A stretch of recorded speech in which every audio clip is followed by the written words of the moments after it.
itu memang kepengen jual karena warisan. Jadi biar cepat selesai urusan warisannya ya dijual. Itu wajar baik dan itu masalah.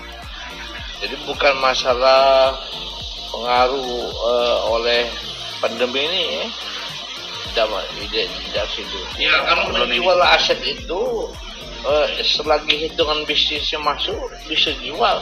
Kemarin macam Garuda Mas dari Bumi Asih dijual ke pihak manajemen lain. Dari manajemen lain kalau untung jual lagi pihak lain, tak ada masalah.